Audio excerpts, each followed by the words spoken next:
And everything else that is just repetitive, tedious stuff, if that's on a piece of paper or a spreadsheet on your computer or wherever, you don't have to think about that. You just go through it. It's quick, it's easy, you don't make mistakes, and you can focus on what's really important. This is the Self-Recording Band Podcast, the show where we help you make exciting records on your own, wherever you are, DIY style. Let's go.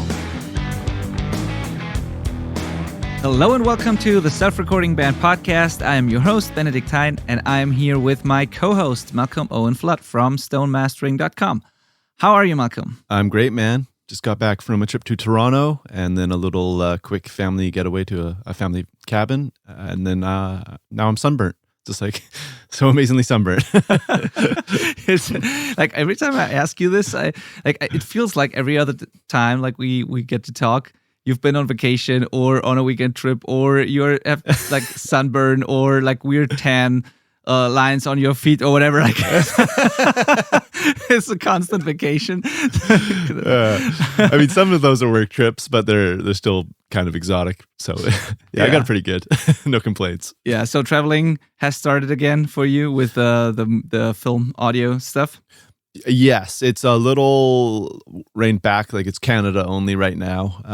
So I don't see us getting out of the country for a while. And then even then, there's some places that you can't really go. And yeah, you have to be really careful. We're kind of always watching to see what's going to happen. You know, if things get bad again, they might close down the flights again. Who knows? So yeah, got to be careful. But it was nice getting over to Toronto. I've got a close friend over there, and then the drummers we were working with were just amazing as well. So it was really, really fun. Super cool. So how has this whole thing delayed like the release and plan and everything of that movie at all? Because like it's been in the works for a while, right?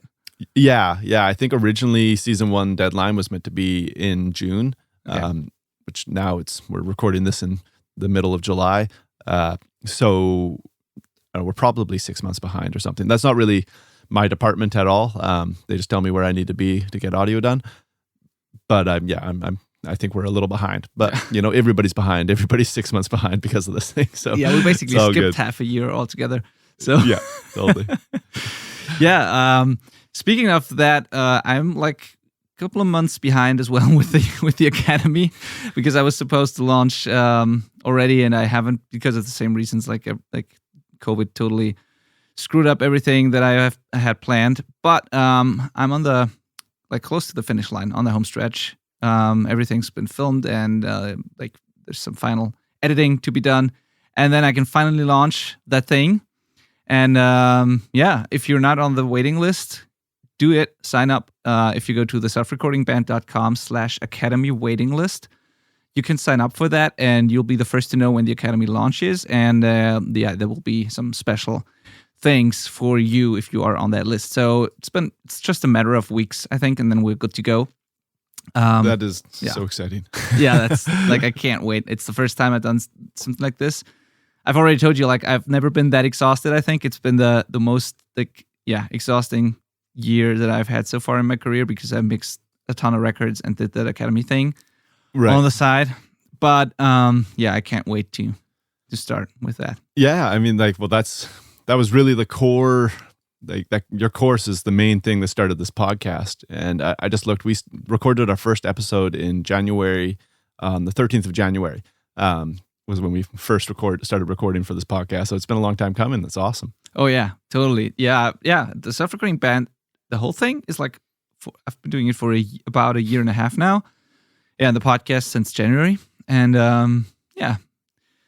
it's about time. But but it's great. And as we've already said, what's also great is that you, the people who are listening, are actually pretty, it seems you like the podcast and you implement stuff that we talk about, which is great, because we get emails and DMs, and like we hear people talk about their productions and implementing things that they've learned from the podcast, and that is such a cool thing to hear. So thank you for listening, and that's, I just wanted to say that. I got a track to mix from a fellow Seth over in Ontario. Shout out to you, buddy. And drums are edited, base is just killer. He nailed it. He just applied everything. It was wicked. And I've done tracks for him in the past, and it just gets better every single time. So super stoked on that. That's the coolest thing. That's the best thing that can happen with this podcast. And yeah, keep sending us messages and emails and everything. We love to see that stuff. Definitely. All right. So we are talking about a topic here that actually helps you prevent like missing deadlines and being late with your projects, because we're talking about productivity and things that can speed up your workflow, and also things that can help you focus more on the creative side of things. Because like templates and checklists, which are the things we're going to talk about in this episode, sound like something like uncreative, but these workflow things are actually the things that help you focus on the creative stuff more, because you don't have to think about the tedious, uncreative stuff. So we're going to talk about templates, checklists, and other things that you can do to 10x your productivity and creativity. And we're going to go through 3 main benefits of checklists and templates. And we're going to give you examples of how to implement that and how we implement it in our studios and audio businesses and day-to-day workflows. And I think this is one of those episodes that is not like an obvious topic for such a podcast, but a super important one. And I can't wait to dive into this. Yeah, this is the perfect episode for us to be recording today, because with me just going to Toronto for the first film trip in quite a while last week, what was my normal thing where I'm like, I know what to do because I've done it day in, day out, was all of a sudden like, okay, what do I need to bring? What do I need to pack to go on a trip? And then what do I need to make sure I do at the start of every session to make sure I don't screw up? And when you screw up on film, it's like you screw up everybody's day, so you can't screw up. So luckily, I had the foresight in the past to make checklists for all these things. I literally have a packing checklist, I have like a gear checklist, and then I have a little setup checklist. And I just went through that every single day because it wasn't something I'd done recently. So I did need to refresh myself and make sure I formatted the SD card, make sure I did sync up to the cameras and get hops going and all this stuff, stuff that would have been harder to remember. And because I had these checklists, I didn't have to remember. It was just there for me and I couldn't screw it up. Yeah, so true. Like, does your fiance ever think you're crazy because you're using checklists for obvious things? Because my wife surely does. Like, I have a packing checklist as well for like when I go to the studio every morning, because my studio is not at home, so I have to go there. And I have a packing checklist, and like it seems crazy if you have something like that, because I've been doing this for now like 7 years in the same place here, and it's basically the same items that I have to pack every day.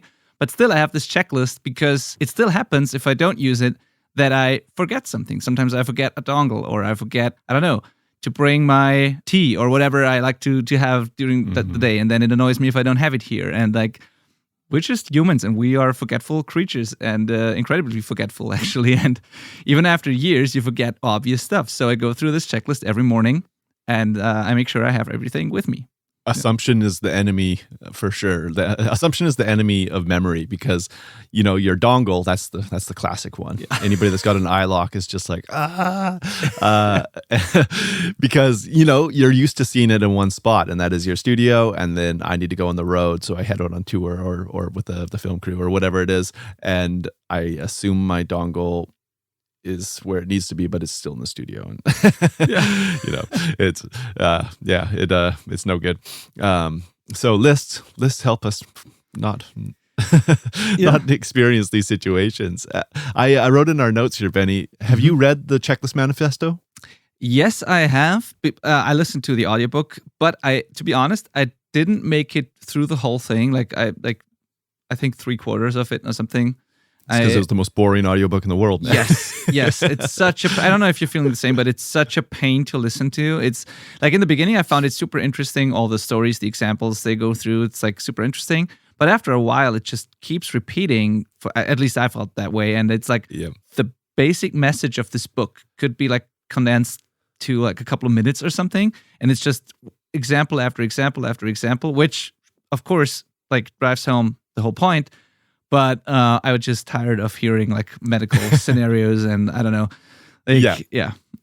Well, that's why we're doing this. Yeah, I feel like I could like pull off a synopsis. Yeah, so I don't know. Like I feel like I'm a doctor now after listening to this thing. I could pull off a surgery or something because I've listened to all these examples. Yeah, it was really dry. It was read really dry, and then also it was like all of the 1,000 examples were from the two same industries. So it was kind of like, okay, we get the point. But anyways, you don't have to read or listen to that book because we're having this episode, and it's going to tell you what you need to know. Yeah. Anyways, but if you do want to get even deeper into checklists, you can go check out the Checklist Manifesto. Absolutely. I'll put it in the show notes because it is a great book, to be fair. Like, maybe if you're not familiar with that concept at all or haven't done much yet, then it's maybe a different story because I already had checklists and I kind of knew about the importance of them. So if you are not in the same spot, like if you haven't used checklists before, then it might be a different thing for you. And if you're especially interested in, like, I don't know, medical topics or aviation or what, I don't know, that this is especially interesting. But still, like, it's a great book. The whole point is absolutely cool and great, and it's still recommended. So I'll put it in the show notes. Yeah, and it's basically about the thing that we have already touched on here, that even like professionals, like highly skilled professionals who perform the same things every day, where you would assume that they don't make like simple mistakes, they use checklists because like they make mistakes if they don't. And if you're on a plane, that plane will never ever take off without the pilot and the whole crew going through like a pre-flight checklist. That will never happen. Mm-hmm. Of course, they know how to fly a plane and they've done it hundreds of times before, but still they go through this checklist every single time or else they won't take off. And doctors are the same, and other professions as well. It's just when you have a checklist, you don't have to think about things, you don't forget things, and you can focus on the stuff that you actually need to think about. So what's on that checklist doesn't have to be stored in the back of your brain, basically. And when it comes to creative things, like we are talking about, this is especially cool because then you can focus on the music, on the parts, on the performance, on everything like that really matters and that cannot be put onto checklist. And everything else that is just repetitive, tedious stuff, if that's on a piece of paper or a spreadsheet on your computer or wherever, you don't have to think about that. You just go through it. It's quick, it's easy, you don't make mistakes, and you can focus on what's really important. I think there's a misconception that by having checklists, it's less creative. You're using the kind of logical side of your brain to organize the task of being creative. And that can seem like it doesn't mesh, but in fact, you're just freeing yourself up to not have to use brain power on non-creative tasks. And now you can get into being creative quicker, easier, and with less barriers and obstacles in the way. Anybody that's tried to write a song using Pro Tools knows what I'm talking about, because Pro Tools is like just one giant barrier in the way of making music if you don't know how to use it well. And unless somebody's running it for you, it's really like there's just all these little steps you have to get through. And unless you had like a template, which is something we're going to talk about, where all the tracks were already set up, routed to the inputs, so I could just plug in a guitar, click one button, and start playing. You're going to be kind of defeated by the time you get to that. By the time you make a track, route it, find a guitar cable, plug it in, pull up an amp sim, scroll through a bunch of tones. By the time you get there, your little window of opportunity and creativity is long gone. So that's the kind of stuff we're talking about today, both creatively and also just ensuring that you don't make mistakes that'll just set you back. We've talked about how defeating it can be to make a mistake and how that can just like kind of shelf a project because you have to start over, and we want to avoid that for sure. Yeah. And one more benefit of checklists is that if you set it up right, it can also ensure that you do things in the right order. Where if you're running by memory, you might just kind of jump around to whatever comes to mind first. But there definitely can be a benefit with the order that things are completed as well. Absolutely. And I get that a lot, actually. I have publicly, I think I posted once, and I also sent it out to my email list. Like I shared some mixing templates that I use, and I like a video where I go through my template. And I got emails from people asking, like, isn't that like totally like non-creative? And is that like, isn't that lazy? Is that still mixing? It seems like more of an assembly line type of thing. And like, but the thing is, once I started, like this is for mixing now, but it's the same with tracking. the thing is, I'm actually mixing much more creative now, and my mixes got way better and faster at the same time, which is very cool. So it's not lazy because you put in the work. Like before, you have to put in the work. You just make notes and document what you're doing, and then put it into a template so that you don't have to do it again. But you have to do the work once. So it's not lazy. It's just a document of what you have done and what you've learned. And then once you have that and you can recall it and use it again as a starting point with all the tedious stuff out of the way, you can actually work more creative, as we've already talked about. So it seems like it's not as creative, but actually it's more creative and it's faster at the same time, which is super cool. And that's the second benefit here that you get, aside from freeing up like brain power, mental energy for the creative stuff. You will be faster, a lot faster, which is more fun, which is less exhausting, which gives you more time to experiment and do crazy things or creative things.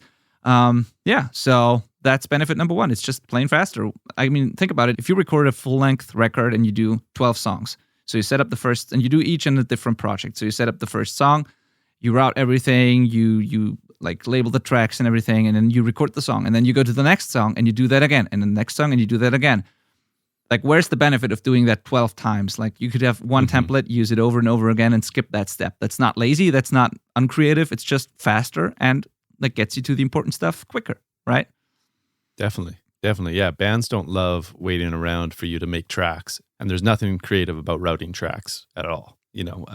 As much as some people might think that is, it's really just time wasting.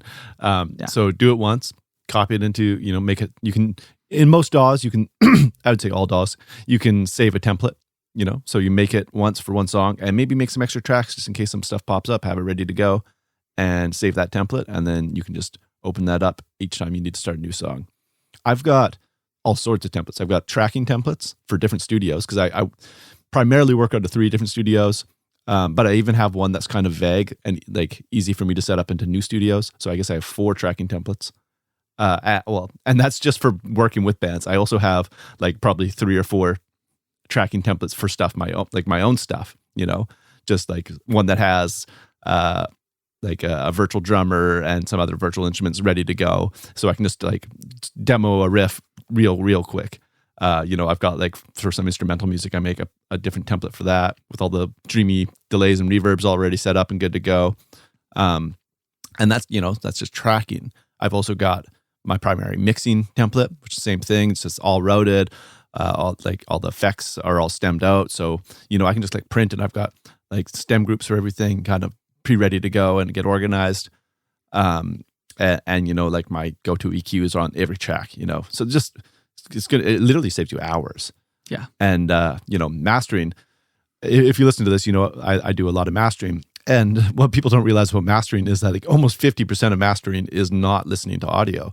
It's like writing in the proper spelling for the song names and communicating with the client to actually get the spelling of the song names, and then explaining to them that they spelt a word wrong, and and then finding out what the track order is and stuff like that, and the spacing between them.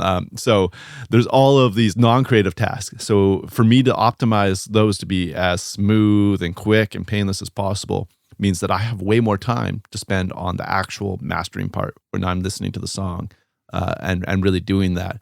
So by being logical and with checklists and templates and stuff, I have way more time to be creative, which is what we all want. For sure.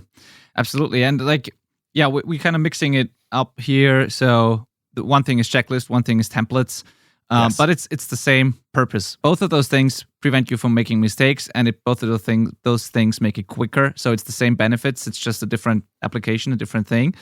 The templates, totally agreed. I have those for tracking as well. I have those for mixing, for mastering. I have one for this podcast. I have one for my other podcast. Yeah. That's great. We should mention this. We literally before every episode go through a checklist. Yeah. And it's the only reason we haven't missed a week, probably, because we haven't screwed up and realized we didn't record the episode at the end of the day. Yeah, exactly. Totally. Yeah. So we have a checklist, and we both have templates on our computer, so we can just open it up and get to it. How stupid would that be if every single time we had to open it up again? God, yeah. Exactly. Yeah, and then the third benefit of this whole thing is that it actually, we've already said it, but it's worth pointing out again, it prevents you from making mistakes or prevents you from missing out on opportunities, because I've had that a couple of times actually where I thought, oh, I should really try this because I think this could be great. And then I'm working, doing other things, and like by the time I'm done, I totally forgot that I wanted to try this thing.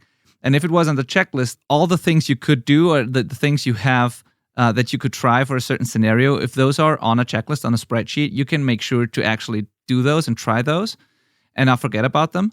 And it prevents you from making mistakes and also from missing out on those opportunities, because sometimes you're just in the zone and you just going through whatever you're doing right now and you totally forget to do that cool thing that you actually wanted to do in the beginning. Definitely. Yeah. I mean, this is all about doing work now that saves you time later, right? And the more time you put in now setting it up, the more time you'll save, because you'll be saving it over a longer period of time, because every time you use that template or that checklist, it's compounding and saving more time and more time and more time. So, spending half an hour now might result in literally like 100 hours saved down the road, which is amazing, right? That's a huge amount of your life you're getting back. And it doesn't even have to be templates and checklists. Like one thing I've always got ready to go, I've got a little shortcut in my Finder window, which I guess is a template of a way, is just like access to all of my drum samples and like sound effects and stuff like that. So if we're like stuck on a part of a song in production, I can just be like, well, it just needs like to be more exciting. Grab a riser right out of the sample library, drag it right in. It's just one step. It's there quick. We don't have to go download Splice and go looking for samples or something. I've got them all organized, So actually, I guess that's the template, is I spent time organizing all my samples so I can just quickly audition things, get them in there, get people excited, move on.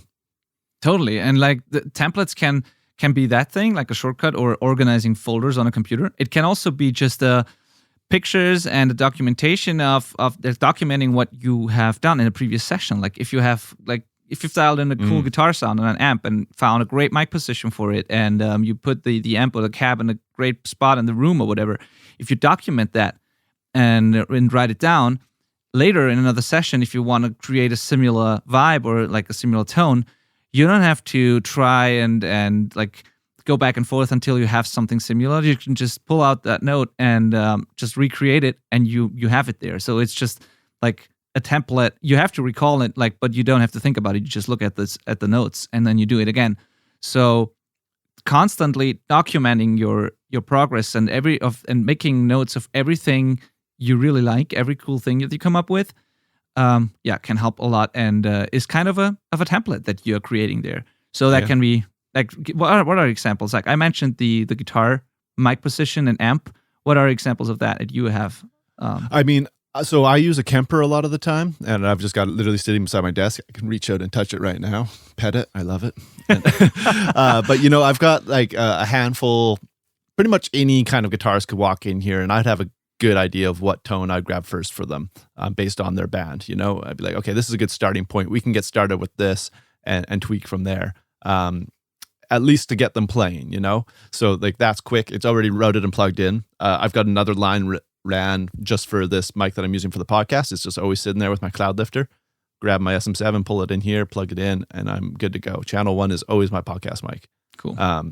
So there's like setup stuff like that. I know some people that do session drumming, and they just always have a drum kit patched in. Those channels never change. It's just good to go. Face is already checked because they're not changing their setup.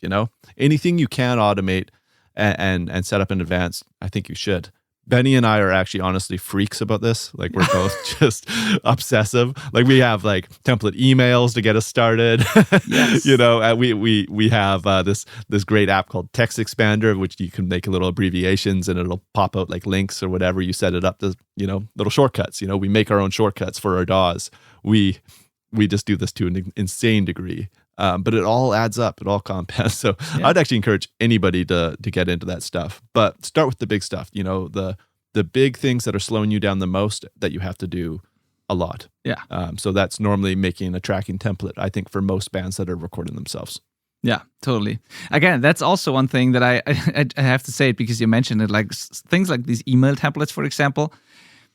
It's also a thing where it sounds like totally like unpersonal, and like who wants to use an email template? Nobody wants to get a template email from somebody, right? But in fact, it allows me to communicate more and better with people and with clients and more personal, because if you have to answer, I don't know, even if it's just like 10, 20 emails or something a day, and sometimes it's much more than that here, honestly, then that would take up such a big part of my day if I would type out everything manually. And some things are just repetitive. For example, when I send out final files to clients or something, or when I am at a certain like step of the process where it's just the same thing over and over again for every project, I'll start with the template email. Of course, I'll like personalize it and I put in all the info that's like relevant for this project. And I always go through this email manually. But some stuff in there is just there every single time, and it would be stupid to type it out every single time. So because then I could just communicate with way less people. I would have worse customer service. I would like everything would be worse. So that just helps. Like it's again, same as with the creative templates. It makes you more creative, more personal. And makes everything more enjoyable. And it's not the opposite. Right. Yeah, absolutely. Even with all this stuff, I still have trouble staying on top of my emails and getting back to people within a day. Sometimes Same. it's like 2 or 3 days and I feel terrible, but it just like even using templates and shortcuts and stuff, like I just can't get to them all while still getting the stuff done that I need to get done. So imagine if I didn't have all that helping me out, saving time. I would just, the bands that are reaching out to me would be waiting weeks to hear from me, and that'd be terrible. Exactly. And I have no time to do the creative stuff again. It'd be taking me away from that. And on the flip hand, I know this guy who is so creative, and he's going through the opposite thing where he writes so much, but he can't like get to all his ideas because he's just kind of like, I don't even know what the word is, prehistoric when it comes to computers. So, like for him to put in the work early and get some templates set up so that it is a little bit more of a repeatable, predictable experience for him every time he wants to demo a song, it would be hugely beneficial for him. Yeah, totally. That's another type of cool template, by the way, demoing songs or writing templates, like have your drum sounds and like virtual drum kits, have 2 or 3 or whatever you have, how many you have set up in a session, so you can just audition them really quickly and choose the one that fits the song, have them on a track already, have your amp sims there already, have like everything there that you need to quickly document an idea and quickly like get demos recorded and stuff like that. Because especially in writing, if an idea comes to mind and you just want to do it right now and capture it, you don't want to set everything up, like, because then the idea might be gone, or I don't know. It's just you want to open up the session, the computer, plug your guitar in, and immediately go. Or you want to be able to program the drums right away. You like have that stuff set up. Have a separate template for writing, and make it so, ideally, if you're in a band, make it so that every single person in the band can like collaborate there. Like choose a drum sample library that everyone has, or at least the people who need it, who are working on the songs together. Come up with some sort of collaboration system as well. Use the same software. Come up with like checklists and templates there so you can better collaborate.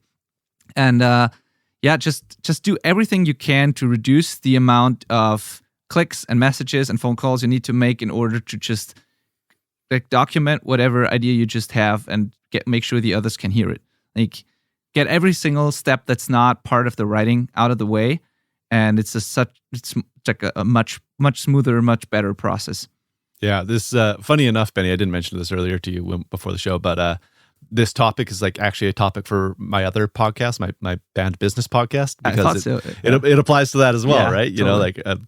But one point that I was going to talk about in that podcast that I think applies to this is you have to have some kind of online sharing platform that everybody's tapped into that is semi-automatic. You just upload the file there and everybody gets it, so you don't have to send a link out every single time for people to download or whatever. That'll also save you a lot of time. Totally. You don't want to be, especially if you're the person recording it and uploading it, you don't also want to be like walking everybody through how to get to it and check out what you've done. Yeah. So I would definitely set that up. Totally. I mean, I think we should do another episode on like automation and stuff like that for bands, because that's a whole topic for itself. And there's a lot of things that you as a band can actually do. I mean, we are as you already said, we are pretty nerdy about this because we run like businesses and everything, and we have to be super efficient. And but still, there's a lot to take away for like musicians and just people in bands as well, because that's actually like, you might not think of it as one, but it's actually a business or an organization at least. So there's always stuff that can be optimized so that you can be more productive, creative, and everything. So I think we should talk about that again and come up with ways to make your day-to-day creative life easier. Yes. So, yeah. But for now, like, the checklists and the templates are a great starting point. And I think, it saves you time. It's like more creative, more productive, and it prevents you from making mistakes. Now, you've mentioned your Kemper patches. We've had the drum sounds. You put something in the notes here, like FX for your vocalist. I'm curious what you mean by that. What do you set up there? So I'm not the vocalist in the bands I'm a part of usually, and you know, I'm recording other bands often enough too. So it kind of applies to all that. But generally, you find out what works for your vocalist and what they like as far as reverbs and delays go on the first song. So that is just something to bring over to the next song, which is kind of what we've already talked about. But to go a step further, I just have like 4 options sitting in my template.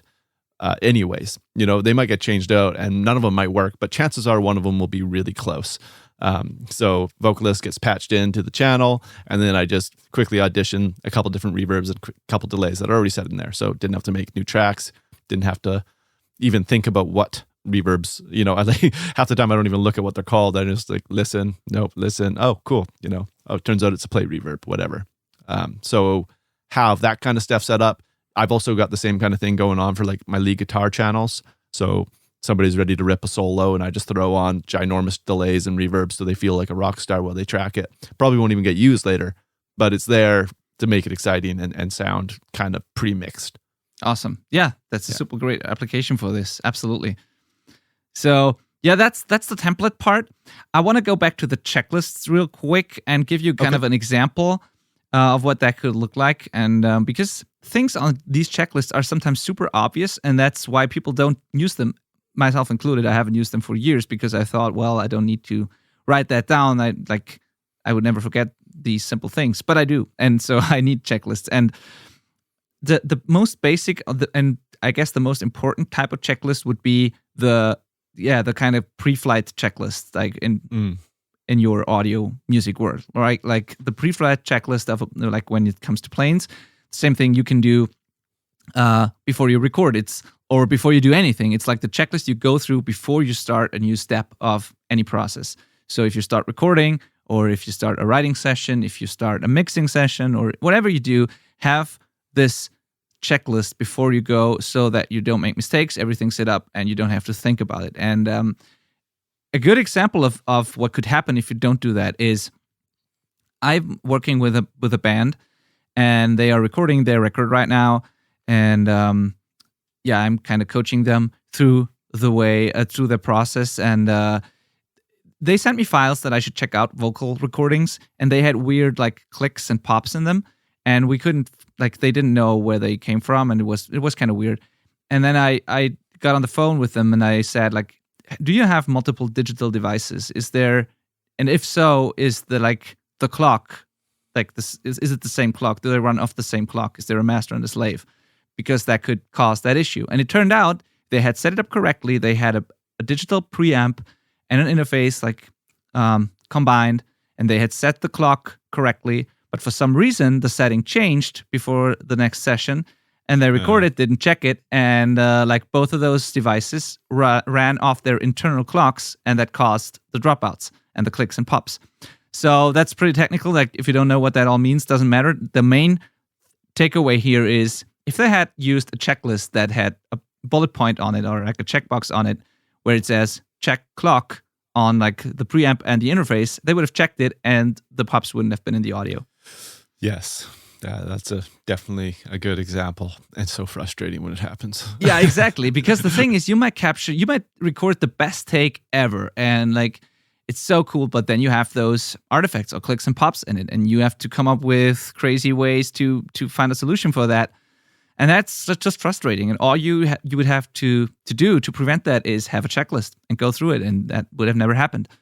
So an example of such a checklist could be, what would be on your checklist, like Malcolm, if you start a recording session as a band, what would be the most basic things that would be on there? Now I'm feeling like an idiot because I don't think I have a pre-session checklist. I got my pre-session template, which kind of does a lot of it. Because it's all, I mean, it's mostly there. Like the channels that I would have for that studio are going to pretty well be thought of.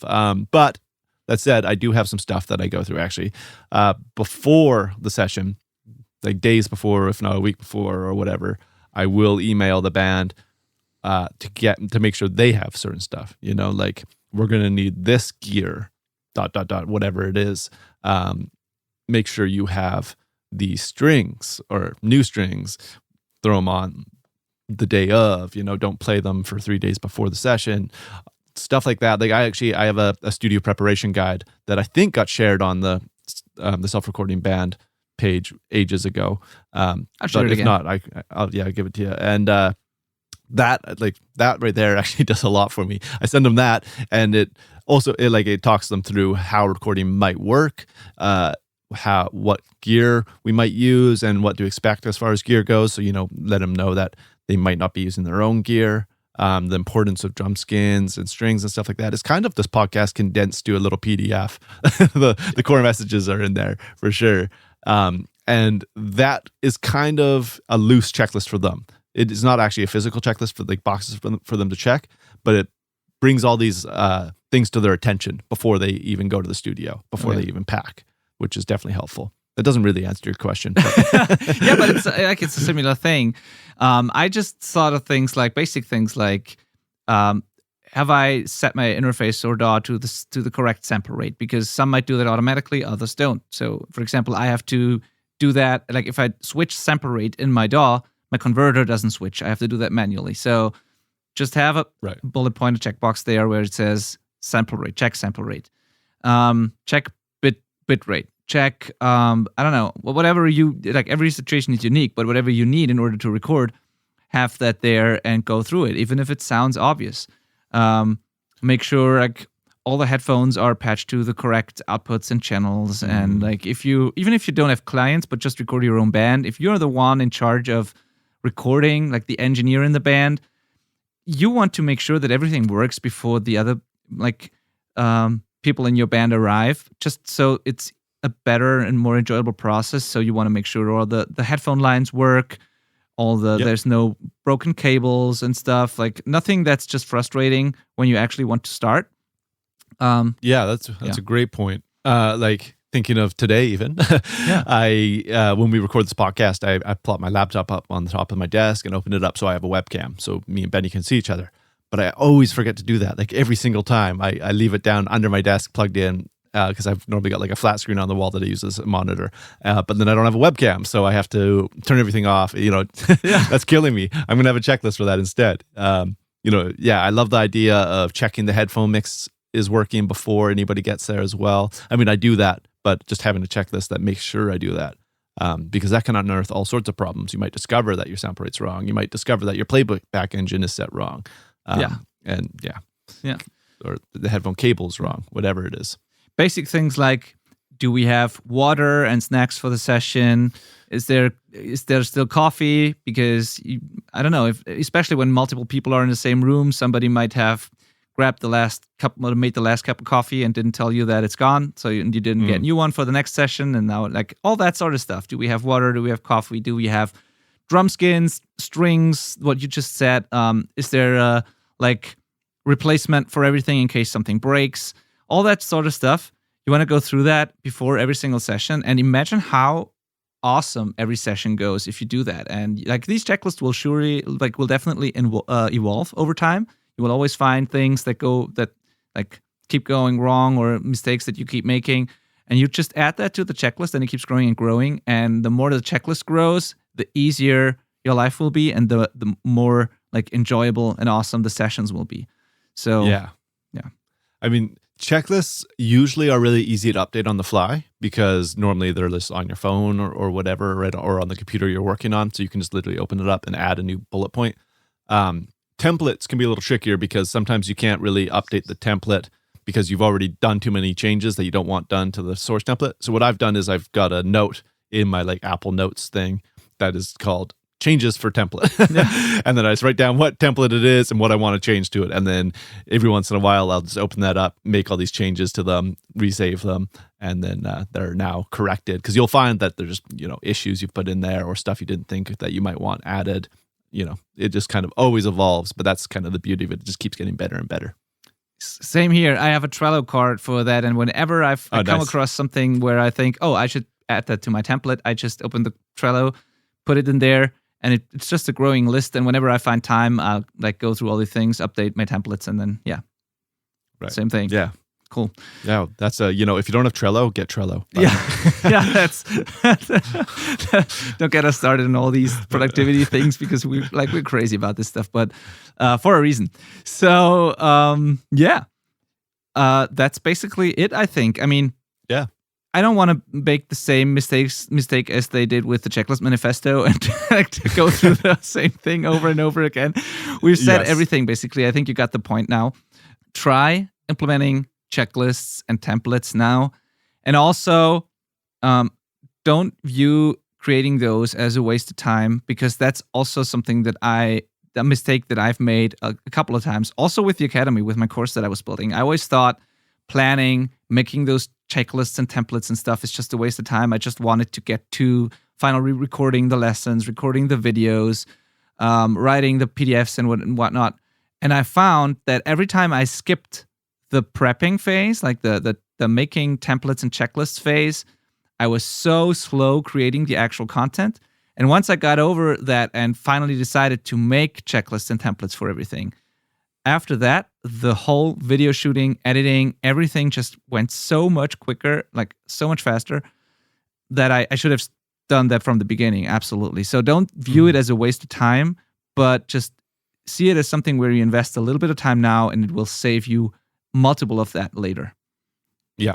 Okay, one more I want to add. Okay, yeah, totally. One more example. Totally. Because we've been talking like pretty permanent checklists, like this is something you're going to use multiple times, but I still believe in them even when it is like just for a single use instance. Yeah. And the prime example of that is you get there with the band and you listen to the song for the first time that day and you're like, okay, like we're really close. We got to finish this up. What do we need to do? And you listen through and you just write down a checklist. I usually just use like a pen and paper for that checklist.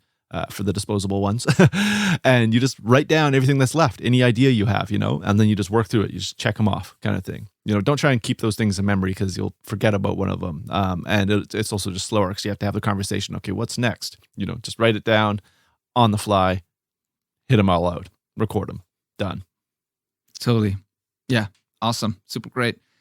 Like in a perfect world, I would just be, like all the things that I don't want to do would just be automatic, and like I would only have to deal with the creative stuff, and like that would be awesome.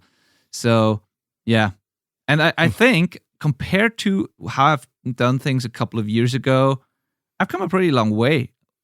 So like when I started out, I spent a lot more time with stuff that didn't matter compared to now. I'm much more productive and creative already, and I keep improving that, and you should absolutely too. Definitely.